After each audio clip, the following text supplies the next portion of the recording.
Welcome to all who are joining us today. Whether you're listening or viewing from near or far, we're glad you're part of who we are at McLean Church. At the beginning of each new year, I think most people are thinking about how to make their lives better. Some people take this very seriously by doing things like joining a gym or creating a new budget or writing down a list of goals they hope to accomplish in the next 12 months. Others of us aren't quite so intentional, but still, most people, I think, are somewhat thoughtful about ways in which they hope their lives can improve in the year ahead. And our culture has no shortage of suggestions for how our lives can be improved in the months ahead. Consider just a few headlines from my newsfeed this past week. From BBC Science, how to finally break your procrastination habit. A good piece of advice for the beginning of the year. Or this from Real Simple Magazine, habit stacking is the easiest way to make new habits last. Or this one from Olive, the 10 foods you should be eating more of for your health. From Health Magazine, 6 surprising natural remedies to help combat inflation. Or this one from Newsweek, drinking 1 glass of this common beverage a day could cut your risk of cancer. I had to click on that one, and by the way, the drink they're suggesting is a glass of milk. This one from CBS, should I open a short or long-term CD this January? From the Wall Street Journal, if you want to sell your house, figure out what to renovate first. One of my favorites from Newsweek, 5 things you should clean after getting norovirus to avoid reinfection. From Fox News, 7 signs you might have ADHD and what steps to take. From Very Well Magazine, a complement to the previous article, how to embrace your ADHD traits and thrive. From Self Magazine, 7 ways to ease flight anxiety. And from Martha Stewart, 9 evergreen trees to never plant in your yard. It seems everyone has a piece of advice for us that proposes to make our lives better. In fact, every culture seemingly has a body of advice literature or self-improvement literature designed and intended to help us understand life better and live life better. In the ancient world, the Jewish people also had this kind of literature or these kind of stories or pieces of advice. Now, the stories or pieces weren't about norovirus or ADHD or eliminating flight anxiety, but they were about issues that concerned people in the ancient world. Many of those issues still concern us today. Scholars refer to these ancient writings or stories as wisdom literature. And wisdom literature was an attempt by people of the past to better understand their lives and to better understand how life was to be best lived. Now we have a block of this literature preserved for us in the first part of the Bible, the Old Testament. These wisdom writings are typically identified as the books of Proverbs, Ecclesiastes, and Job.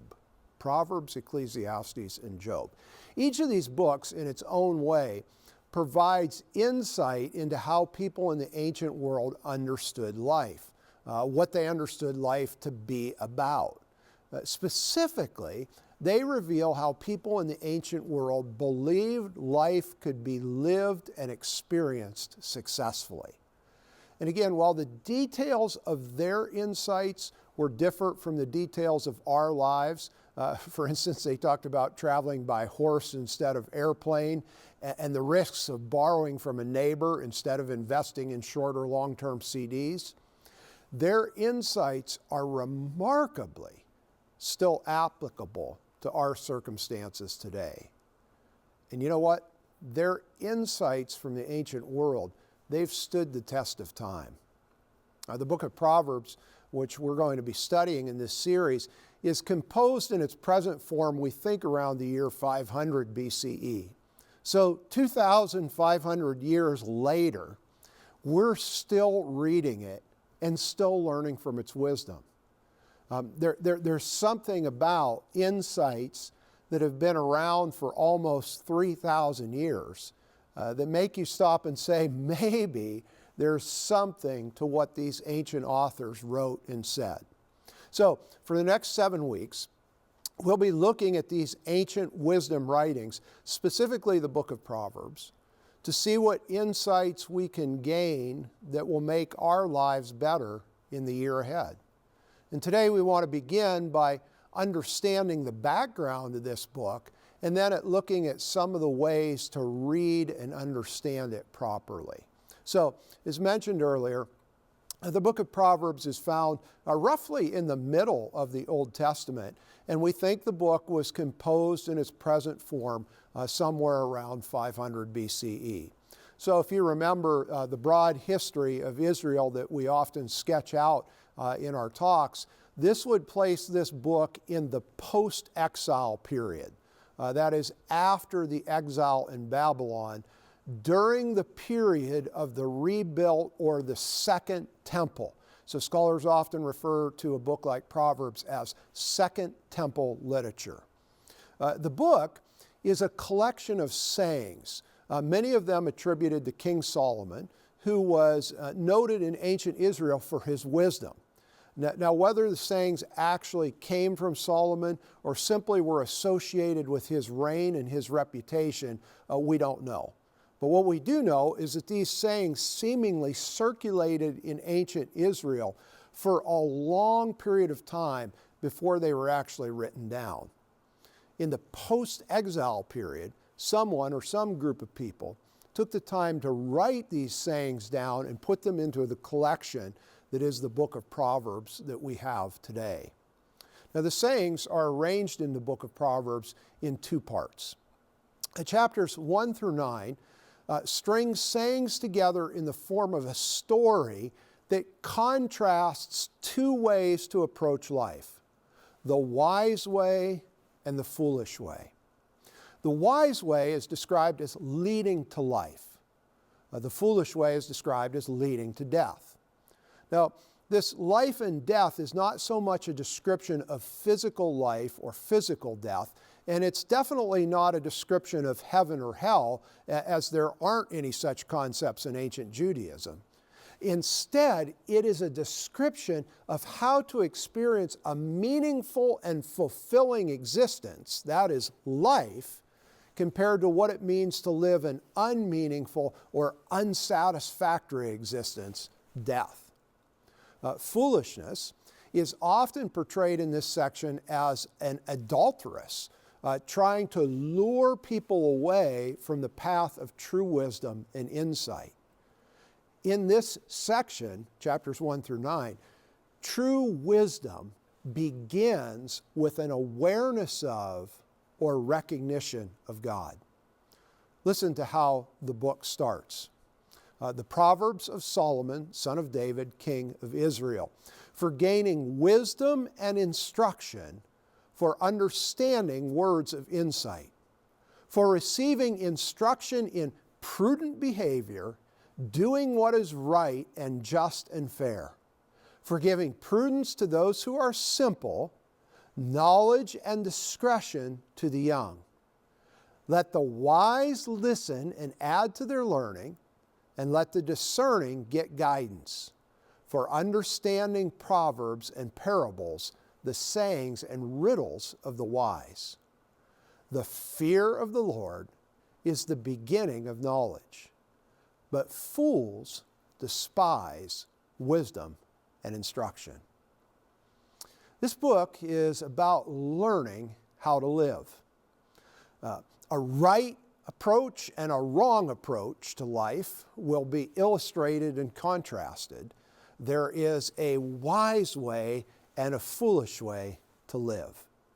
The fear of the Lord, not fear in terms of being afraid of, but fear in terms of recognizing or recognition of God is the starting point of the right way to live or the wise way to live. Now, it should be noted, and please perhaps write this thought down or at least keep it in the back of your mind. Wisdom in ancient Judaism will be the basis for morality. The reason we do certain things and don't do other things is because the things we do represent our understanding of the wise way to live. Christian morality is based on this same concept, with the further definition of wisdom being found in the imperative to love. So for instance, in ancient Judaism, you don't sleep around if you're married, not because there was some arbitrary restriction on sexual expression, but because it's just not a wise way to live, as history and experience has shown us. So again, in chapters 1 through 9 of the book of Proverbs, there's a contrast between two ways of approaching life: a wise way and a foolish way, a path that leads to life and a path that leads to death. The second part of the book, chapters 10 through 31, with chapter 31 being a bit of an exception, record for us individual wisdom sayings, short, pithy, memorable statements about how life works best. And again, most cultures have such sayings. A stitch in time saves 9. Look before you leap. A penny saved is a penny earned. Don't count your chickens before they hatch. You get the idea. Short, memorable sayings that contain what our culture considers wise approaches to life. Proverbs chapters 10 through 31 are filled with such sayings. And remember, these sayings were originally written in Hebrew, so they don't sound quite as pithy when translated into English, but you'll quickly get the idea. Consider a few examples. One who forgives an affront fosters friendship, but one who dwells on disputes will alienate a friend. Laziness brings on deep sleep. An idle person will suffer hunger. This one from Proverbs 11. The integrity of the upright guides them, but the crookedness of the treacherous destroys them. Or this from Proverbs 14. Leave the presence of a fool, for there you do not find words of knowledge. Perhaps my favorite. Better a dinner of vegetables where love is than a fatted ox and hatred with it. Good stuff, right? Over the next 6 weeks, we're going to be looking in detail at some of these sayings. And this week, we want to start reading through these sayings, but first, let's provide some insight on how these sayings should be read and how they should and should not be understood. First, it's important to note that these sayings are poetry, not prose. They're written in rhyme and verse. They're not written as a technical discourse. That means two important things. First, these sayings are filled with imagery that is not always meant to be taken or applied literally. For instance, Proverbs 26:27 says this: "Whoever digs a pit will fall into it. If someone rolls a stone, it will roll back on them." Now here, the author is not suggesting that you should never dig a hole in the ground or never move a rock. Instead, he's using imagery from the ancient world, digging a pit to trap someone in it, or positioning a stone as in a trap to roll down on an unsuspecting victim. The proverb writer says if you set out to do harm to others, especially to try to get even with others, you'll often get caught or wounded in your own scheme. The images in the Proverbs, they point us to larger truths than literal words can convey. That's what poetry does. So when you read the book of Proverbs, identify the imagery so that you can discover the larger meaning of the proverb. The second important thing to note about understanding the book of Proverbs is as Hebrew poetry, it is composed along the principles of Hebrew poetry, which is largely built around parallelism. That is, the second line of a stanza often repeats or contrasts what the first line says. So for instance, look at Proverbs 27, 23, and 24. Be sure you know the condition of your flocks. Give careful attention to your herds. For riches do not endure forever, and a crown is not secure for all generations. Note how the second line of each stanza repeats and further defines the idea of the first stanza. In this case, promoting the idea that one should stay engaged in life and not check out or coast. Recognizing the parallelism that again can either repeat the idea of the first line of a stanza or contrast the idea of the first stanza. Recognizing that parallelism can often help us better understand the point the author is trying to make. Now, the second big thing to note about the book of Proverbs is that the Proverbs represent general observations about life that have stood the test of time. General observations. The Proverbs are not promises. Consider again Proverbs 26:27. Whoever digs a pit will fall into it. If someone rolls a stone, it will roll back on them. Sometimes. Maybe even most of the time. But not always. This is a general observation about how life most of the time works. But there are always exceptions. Consider the oft-quoted Proverbs 22:6. Start children off on the way they should go, and when they are old, they will not turn from it. Generally speaking, yes, but not always. The Proverbs are not intended to be universal guarantees. They are instead statements of likely outcomes. But there are always exceptions. Remember what the other two wisdom books in the Old Testament are? Ecclesiastes and Job. Ecclesiastes argues that you can do all the right things, even many of the things the book of Proverbs suggests, and life can still seem meaningless. And the book of Job argues that you can follow the path of wisdom and life sometimes still collapses around you.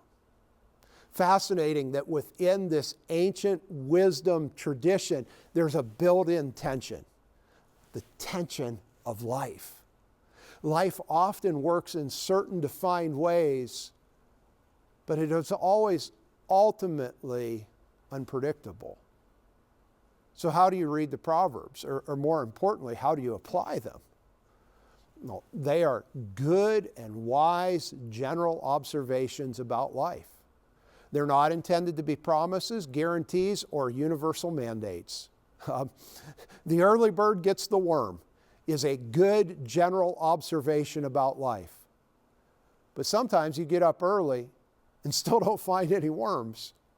And sometimes it's more important to sleep in than to get up early. Yet still we value this present day proverb as good, sound advice. Think about that for just a bit. Now I'd like to challenge you this week to begin reading the book of Proverbs. Now, a practice that many people have found helpful is to read one chapter of Proverbs each day. There are 31 chapters in the book, which means you can read one chapter each day of the month. So start with whatever day it happens to be and read the corresponding chapter. So if it's January 13th, read Proverbs chapter 13. You get the idea. In this way, you're inserting this ancient wisdom into your everyday experience. Why is that important? It's important because we need to hear alternative voices. We need voices that challenge and confront, and at times confirm, the popular wisdom of our day. The articles from our news feed can often be helpful and insightful perspectives on our present day experience. But we need to hear alternative voices as well. In the book of Proverbs, voices from the ancient world challenge our perspective on and our understanding of life with ideas that have stood the test of time, that have demonstrated their insightfulness for generation after generation. We need to hear these voices all through the year. They help us understand life better, and they help us live life well. So start reading this treasure of a book this week. Then join us next week as we look at one of its sayings in further detail.